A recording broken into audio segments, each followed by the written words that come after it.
Welcome to Mersey News Live. I'm Jessica McGillivray with your news. And I'm Charley Young with all the latest sports. Our top story today.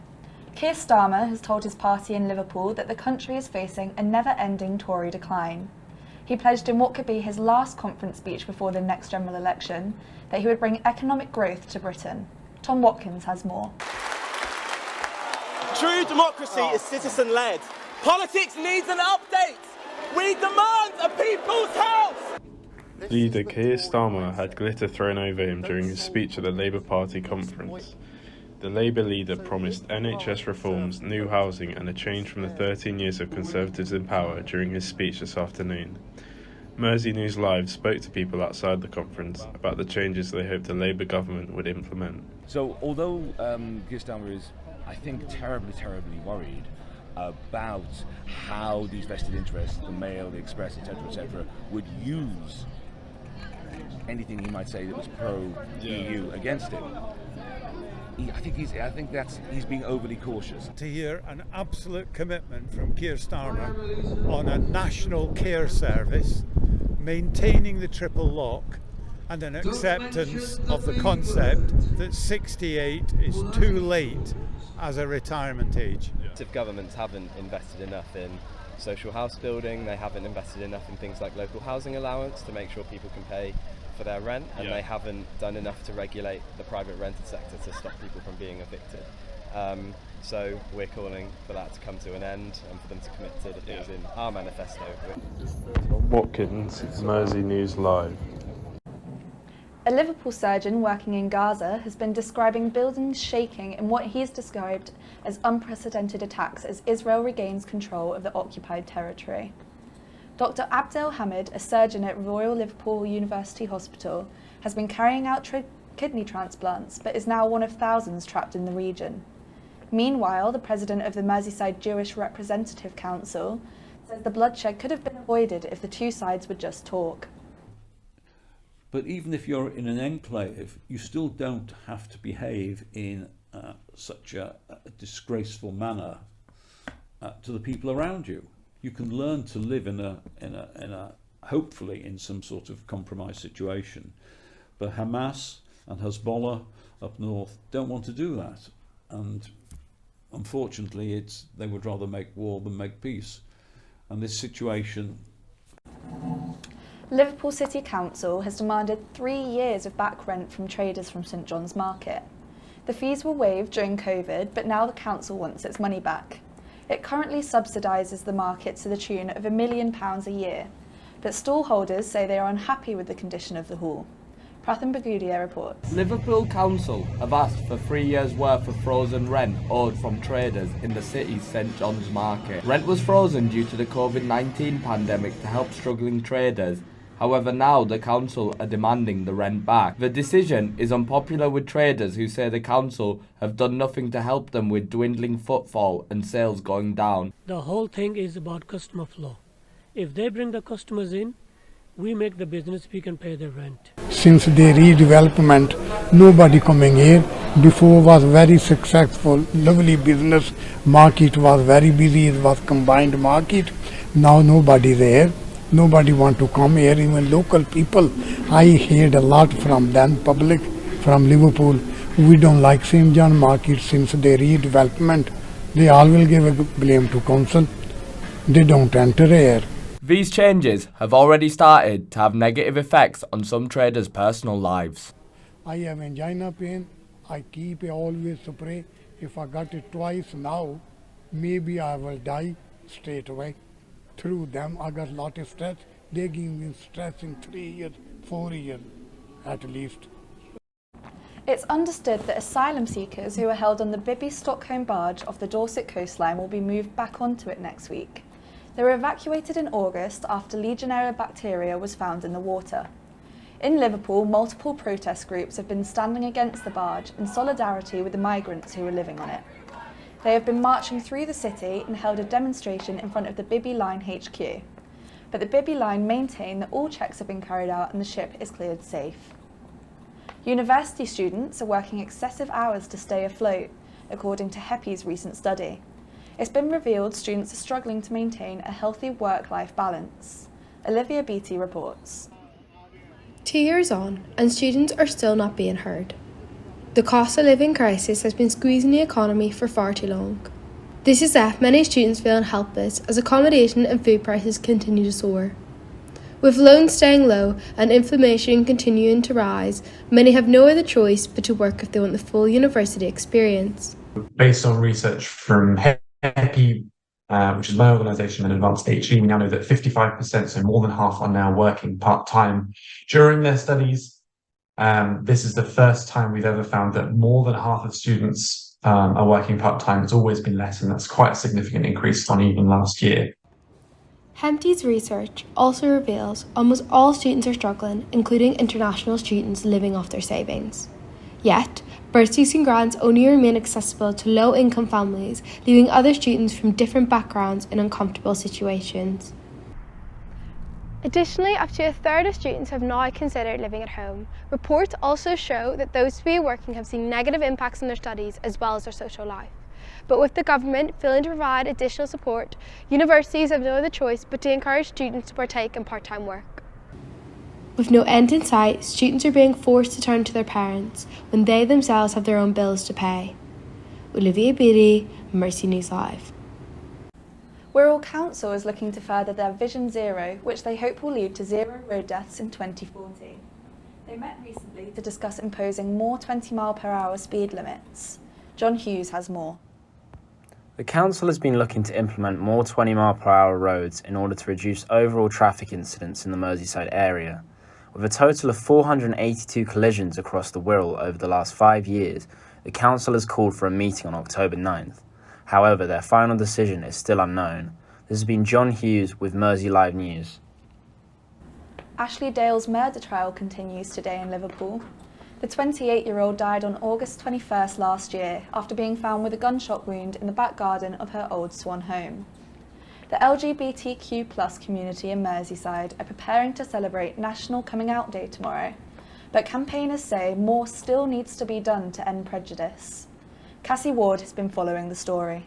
National Coming Out Day was founded on October 11, 1988 and celebrates the anniversary of the National March on Washington for Lesbian and Gay Rights, which took place in 1987. 37 years later, National Coming Out Day is an internationally recognised event encouraging a culture of acceptance for LGBTQ+ individuals.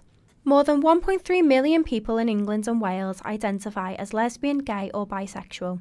Coming out is a unique experience for everyone, however, many are scared of being judged, as Shauna Roberts explains. I feel like more work needs to be done on the abuse. People are out there getting abused physically and obviously verbally as well. And I don't think enough is actually done about it. I don't think the punishment for it is enough because it still happens. Cassie Ward, Mersey News Live. And now over to Charley Young with the sport. Everton's new football stadium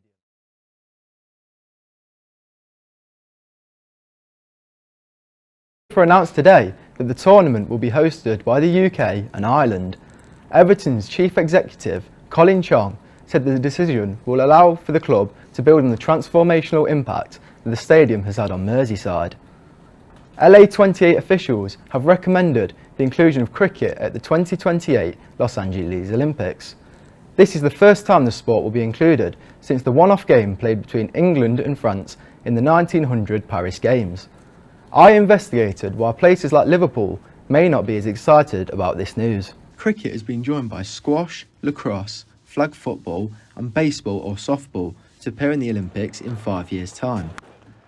The final decision is set to be made at the IOC session in Mumbai next week during the ICC One Day International World Cup.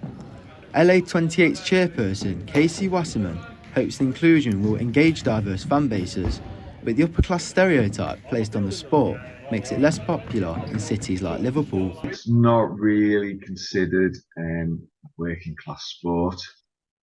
As I say, when I went to school in Liverpool, that was the only private school in Liverpool, so we played cricket. That's not a private school anymore, and they don't really play cricket.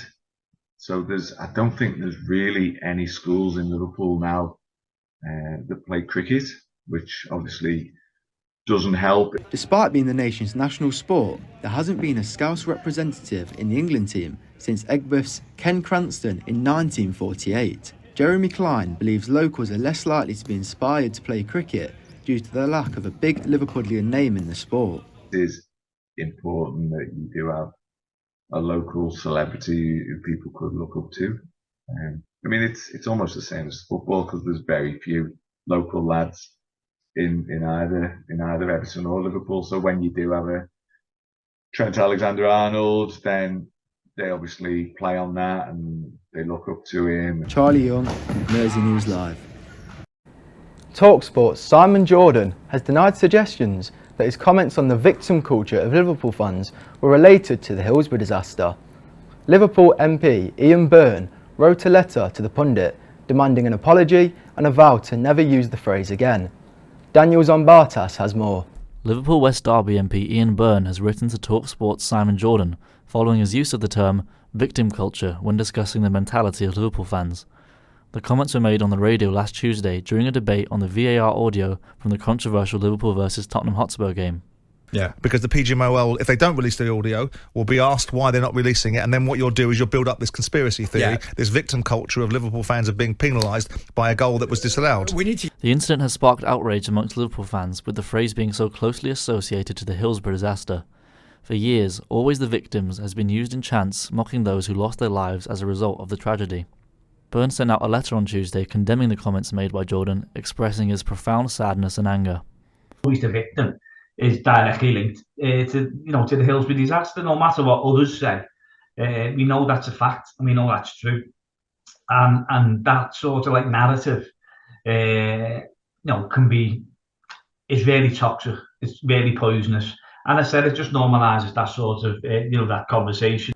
Jordan has since responded to the letter, acknowledging that it wasn't the best choice of words and that he is completely against tragedy chanting of any form. Byrne joked that the ex-football club owner's response was the best you can expect from someone like Simon Jordan. Byrne has been campaigning for tragedy chanting to end for years, and he set out to challenge anyone who risks encouraging the chants to continue. I just thought for Simon Jordan, who's an experienced both football commentator and football administrator, to actually use that phrase was poor. And I thought that it needed to be called out, and that's why I wrote the letter. Despite Jordan's comments, Byrne says that there have been huge strides forward in cutting out tragedy chanting in football. The MP has formed a working group alongside Liverpool amongst other football clubs, designed to come up with resolutions to put an end to the issue. But there's a long way to go. We've seen last week when we've seen supporters from Sheffield Wednesday chanting about young lad Bradley that died of cancer against the Sunderland fans. I mean, where do you go with that? That's a societal issue, and again, education, but also, there's got to be some sort of enforcement against that sort of thing as well. So, Mersey Focus did try to get through to Simon Jordan to get his side of the story, but he refused to comment. Byrne has said he hopes that Jordan won't be repeating his remarks, and has addressed his concerns at the scale of TalkSport's audience and the influence that Simon Jordan's choice of words may have had.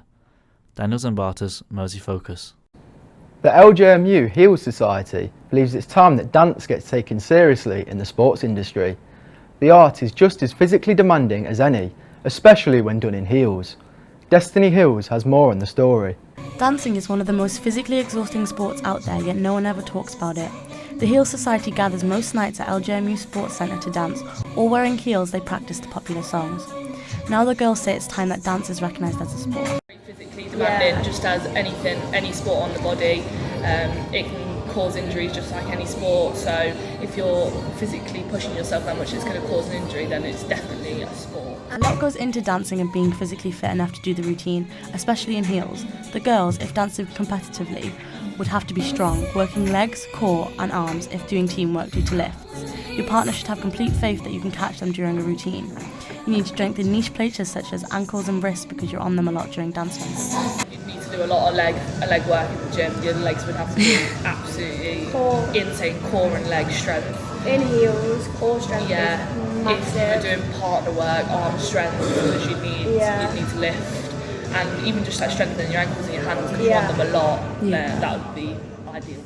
The Society are keen to show off their performances and are more than happy to accept any new members willing to join.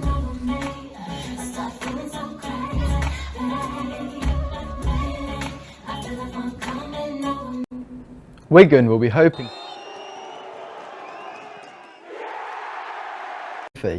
Sean Maloney's side have lost 4 league games in a row and sit 23rd in League One. And finally, 10-year-old Millie Mortimer from Frodsham has won an International Pony of the Year award with a former carriage driving pony. The 13-year-old Welsh Section A pony retired from carriage work 3 years ago and has found new success competing. Mackenzie Argent reports. 922.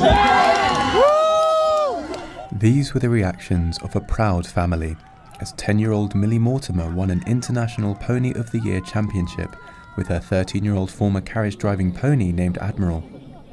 Delighted to have even made it to the finals of the competition, it was a surprise victory for the girl from Frodsham, but she was thoroughly rewarded for her efforts. So I got a sash, a rosette, a red winner's plaque and £135. Wow. What prize did Admiral get? He got loads of apples and polos.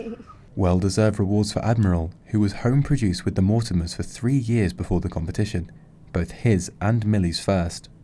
This is the training pen on a stables in Frodsham where Millie and Admiral learned to compete, trained from within the family. Little did they know how effective their training would be.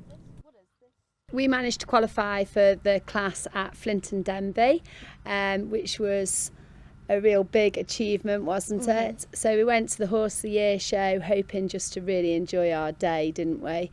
Not expecting anything, so to win was just a dream come true, wasn't it, Millie? Yeah. However, the odds were against them to make it to the competition. It was difficult to qualify, yeah. Most of the qualifications are at county shows and there's about 35 in each class, and they travel from all over the country, so to qualify was a great achievement. A true success story, and with Millie aiming to become a horse physiotherapist, it seems that the future of jockeying is in safe hands. Mackenzie Argent, Mersey News Live. Back over to Jessica now for the weather. Well, October looks like it's returning to normal with blustery showers and cooler temperatures heading for the northwest. Liverpool will reach lows of 15 degrees tonight with an 80% chance of rain. So, umbrellas out for tomorrow, but for now, head to MerseyNewsLive.co.uk for more stories from around the region. Goodbye. Bye.